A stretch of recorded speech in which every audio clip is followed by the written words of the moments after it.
Hey guys, happy Friday. If you're new here, hi, my name is Jessica, and on this channel, I talk about substance use disorder, recovery, mental health issues that I'm qualified to speak on, harm reduction, and share my story on my channel. So if you're new here, welcome. We're glad to have you here. And if you're not new here, thank you guys for coming back. I do want to say right at the beginning, I'm not going to talk about addiction versus dependence today because thank you all. If you watched that video and you left comments and gave me feedback on it, thank you so much. I am going to leave that one until next week because I want to see if I can get a little bit more feedback, maybe just give people a little bit more time to watch it. That being said, I want to talk to you guys today about domestic violence.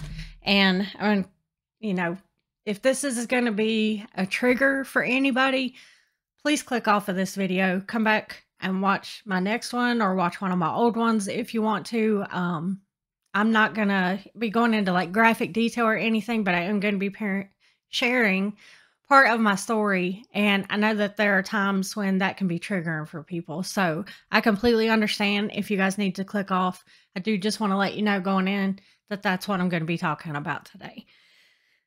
So, the reason that I decided to talk about this today was because I'm sure that you guys are all aware about this Gabby Petito case that is going on. It's all over the news. Everybody in the world is looking for her fiance, her ex-fiance. Even though I am a true crime junkie, I watch documentaries about it all the time. I listen to podcasts. I don't typically follow and comment on and like put things on my social media about cases that are going on right now. I don't do that for, my own personal reasons because I think that I see a lot of things that I consider very disrespectful to the family. And I always try to put myself in someone else's shoes. I can't imagine what it would be like to lose my daughter. I would literally lose my mind. So I can't imagine that, but I just try to imagine how I would feel if something like this had ever happened to Danielle and there was absolutely no way that I could get away from it, and that's all I think of when I see all the posts on social media and all these people talking about conspiracy theories and everything about Gabby is her mom and her dad, because it seems like her dad and her had a really close relationship. Is what if they just wanted a break, from everything? What if they just wanted 5 seconds, 5 minutes to get on Instagram or to get on TikTok or to get on Facebook or whatever, just to kind of give their minds a break from the horror that their life has become? And that it's everywhere. I mean, it's everywhere. So I'm not going to be talking about the case. Number one, that's not what my channel is about. And number two, I personally feel like it is disrespectful to the family. Anyway, that being said, I do want to share a little bit and just kind of have a talk with you guys today, because when I first heard about this story, it was the day before they found her body. So I was a little bit behind, and I kept seeing a lot of women come out and say that when they watched the body cam footage from where Gabby and her fiance had been pulled over, that it was very triggering to them, and that it was very apparent that she had reactive abuse. And the very first time that I watched the body cam footage, this is the unpopular opinion, I thought that she was in the wrong. I know that there's going to be somebody watching this that's like, what the Jessica, how can you think that? And, I am a survivor of domestic violence. I grew up with my stepdad and my mom abusing me. I also have a very significant relationship in my past that was a very violent relationship. So I am a survivor of domestic violence. I know that it's unpopular for me to say that he is the one that had all the marks on him. He was very calm, very courteous to the police officers, and she is very visibly upset. She has no marks on her at all in the body cam footage. Let me just say that now that I have watched more and investigated more into this case, I do think that there was something a little wrong in their relationship. And I hate that for her. I hate that she seemed like she was such a bright light in the world and she's no longer here.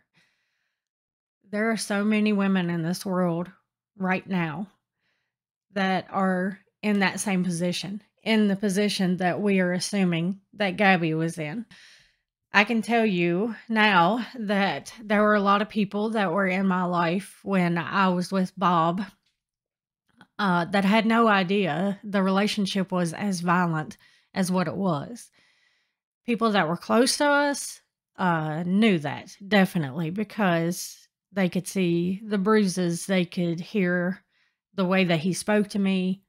And I see a lot of comments, and one of the reasons why I decided to talk about this today and to share a little bit of my story with you guys today in regards to this case is because a lot of the comments that I see, people saying, well, those cops were her last chance, and why didn't she reach out? Why didn't she say anything? And etc. And I can tell you, I have a charge that is on my record for falsifying a police report because I got the shit beat out of me one night by Bob. The cops were called. So we, get separated or whatever. They take him off. They always released him on his own recognizance. They never would keep him. And a protection order or a restraining order did nothing. It would just piss him off and he would come after me even harder. In between the time that he got arrested and the time that our court date came up, he had done what I now know is called love bombing, which is typical narcissistic behavior. Which, oh, it was a mistake. I'll never do it again. I love you. I can't live without you, etc.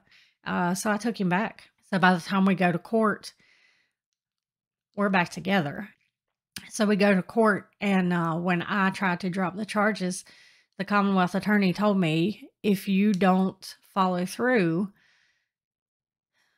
we're going to put you in jail for falsifying a police report. And, I remember that they let me walk out of the courtroom to think about it. And Bob was sitting there because there was like a little waiting area, outside of there. And I told him what they were going to do, which I'm sure was their intention, was to walk out there and tell them what they were going to do. And I was like, they're going to put me in jail. I don't want another charge on my record. If you go in there, they're probably just going to give you like anger management or something. They told me it was something. He wasn't going to serve any jail time. And he refused to take the charge and told me, if you don't go to jail for me, then I'm going to make you really regret this. And if you do go to jail, I'll just call my dad and I'll get dad to bond you out. And I had to go back in there and tell that Commonwealth attorney that there was nothing that I could do because I was so scared of what he would do. So in my mind, I was thinking, okay, what's going to be worse? Me having a new charge on my record for falsifying a police report, or going against him and possibly having him come after me? And that's why I bring this up because, I'm a feisty girl. I don't hesitate to fight, like physically fight. Now that I'm getting old, I try not to do it, but especially back then, I don't. And I was terrified of this boy. I was more scared of him than I was the cops. I was more scared of him than I was going to jail, of having a new charge on my record, of anything like that. I was more scared of him. So, for the people that are out there commenting, well, why didn't she say anything to the cops? There's never any guarantee that if you're in a situation like that, if you're in a domestic violence situation and the cops come, they can't give you any guarantee that they're going to keep that man or woman away from you. I know that a lot of people see that as those police officers that pulled them over that day were a way out for her. But there's no guarantee. There is no guarantee of that. And I'm sorry, but our justice system is fucking broken. And it fails people. I won't just say women. It fails people all the fucking time. I'll give you a case in point. When Bob and I were together, we had an apartment. It was Section 8 housing. The apartment was actually mine. My daughter and I were living there. And when we started dating, you know, he would come over and be there all the time. He was at my apartment one night and we got into an argument and it escalated very quickly. And my daughter, thank God, was not at home with me. She was with her dad. That argument escalated and was so loud. We lived upstairs and there was a little old lady. She was so sweet. She lived right below me at the time. And she called the cops because she, just from the sounds of it, she thought that he was killing me. And that's what she told the cops. When they asked her what was going on, she said, there's a young lady that lives above me, and I think her boyfriend is up there killing her. It was a bad fight. And I say that there is no guarantee that they can keep that person away from you because of this right here. And this was the first time it happened, but it wasn't the only time that it happened. So the cops come. They have to break down my door because when they're beating on the door, I was unconscious on the floor. And he obviously is not going to let them in. We're on a second floor apartment. He had nowhere to go. He couldn't jump out the window. The cops, thinking that I had, you know, been murdered, they broke my door down. And they come in and the first thing they see is me laying on the floor, non-responsive. And yes, I was breathing. It wasn't that bad, but I was laying on the floor, non-responsive. And he came out, from what I understand, he came out of our bedroom and tried to tell them that that I had hit my head on the stove and that he was going back in the bedroom to get his phone to call, you know, an ambulance for me. They took me to the hospital. When the cops come to the hospital to question me and ask me what is going on, I told them the story.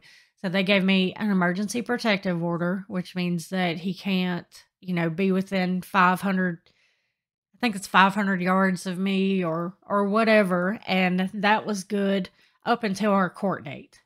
And so they had to call somebody to bring me home from the hospital. I don't remember how I got home from the hospital that night, but I go home from the hospital and I'm home, you know, by myself, probably 45 minutes. And I get a knock on my door because they had my apartment manager come and change the locks and called maintenance and they had to like repair the door.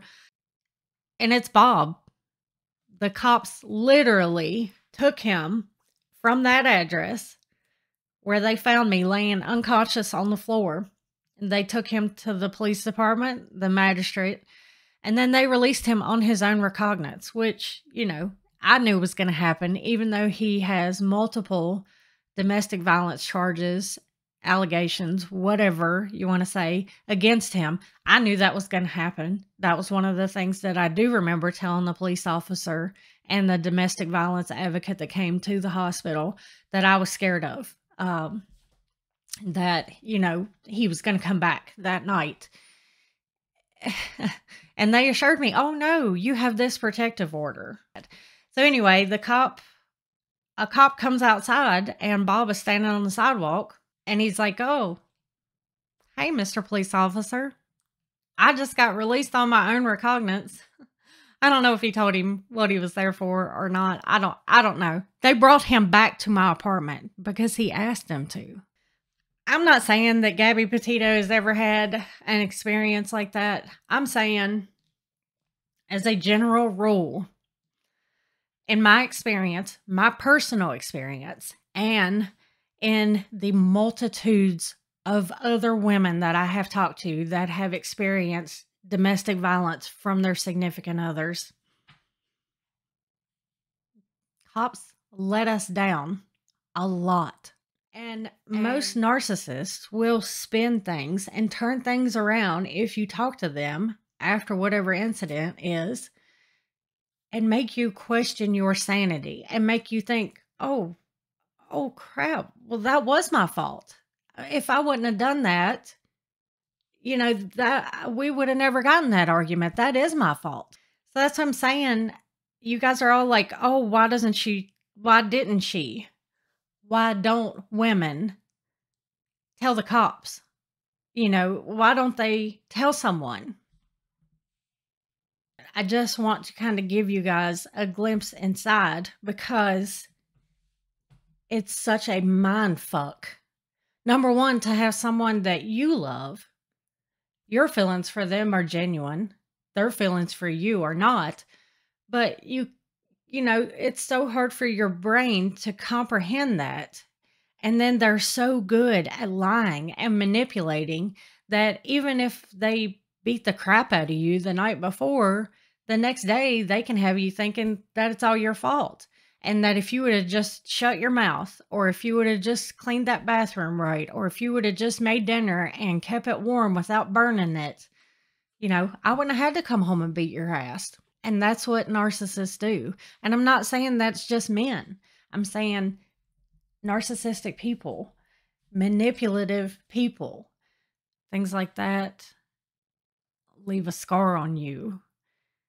And it's not even really a scar. Sometimes it's an open wound that you just can't get to fucking heal, no matter what your life path is. But I remember getting up off my couch, going to the door and being like, just thinking to myself, like, who the fuck could be knocking at my door? It was late at night and I looked through the peephole. Thank God for peepholes. I will say now, even to this day, I do not open a door, will not open a door unless I can see who is standing at it because of this relationship. Anyway, so I looked through the peephole and I'm like, you are fucking kidding me. He's standing right there at my door. So I call the cops and I'm like, hey, he's standing at my fucking door. And the apartments, like I said, it was Section 8 housing. So I knew that he would be able to hear me. He could hear me walking back into the living room because he starts yelling and beating on the door, let me the fuck in, let me the fuck in. He's mad. So I got my phone, I go back to my bedroom and I call the cops and I'm like, hey, he's here. What do you want me to do? They did nothing. Nothing. So I just had to sit there and listen to him beat on my door and call me over and over and over again and leave me horrendous voicemails. Abuse just isn't laying hands on somebody. So, for the people out there that always question why women don't just call the cops, we don't just call the cops because sometimes the cops let us down. And I don't know why that officer brought him back to my house that night. It happened more than once. So if you have a situation where you are being abused in any way, shape, or form by someone that's supposed to love you, and someone that is messing with your mind on a consistent basis, making you question whether things really are your fault or not.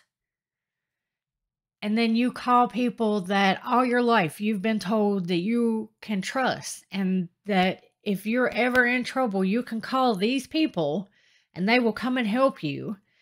And when you finally get up the guts to call those people, they let you down. It's a lot. It's a lot to get out of that situation. You really have to make a plan. I was talking to my daughter and she remembers us sneaking bags out of the house. Every day, we would take a small bag. Every morning when we left and I would take her to school, we would sneak stuff out of the house bit by bit so he would not realize that we were leaving or that we had intentions to leave, and we could still have our stuff because he would destroy it. It breaks my heart that she remembers that, but that's what it came down to. And, but I never got over that when I would see him, that jolt, in my chest. Even now, I if I go to town, sometimes I see him out in Walmart, or I'll be in Walmart and he will walk up behind me if I'm by myself, and he'll touch my hair to get my attention, or touch the back of my neck or something like that to get my attention. And then he wants to talk. I have a physical reaction when I see him. I want to get out of the store. Like, it raises my anxiety so much. So there's just, may not make sense to some people, but I just wanted to kind of share with you guys, and kind of give you maybe the other side of why, if you are on the outside looking in and you think that a woman or a man is in a position where they could get help and they don't reach out and get that help, several of the reasons why, it's a deep-seated fear. So, just to kind of give you guys, a little insight on what people are feeling in that situation, what may be going through their minds, and why they might hesitate to reach out to police officers or EMS or anything like that. I just wanted to share that with you guys. And I do send my sincere, heartfelt condolences to Gabby Petito's family and any other woman out there that is or has gone through any domestic violence situation. I will say that if you ever come across one of my videos and you are in that situation and you need help and you are ready for help, please don't hesitate to reach out. So anyway, I'm going to let you guys go. It is Friday. I hope you all have a wonderful weekend. I will see you guys next week. If you need anything at all, please don't hesitate. If you need Narcan, or if you need to be trained in Narcan, please send it to my email below. You guys have a great weekend, and I will see you next time. Take care of yourselves. Take care of each other. Be nice to each other. And I will see y'all on the next one.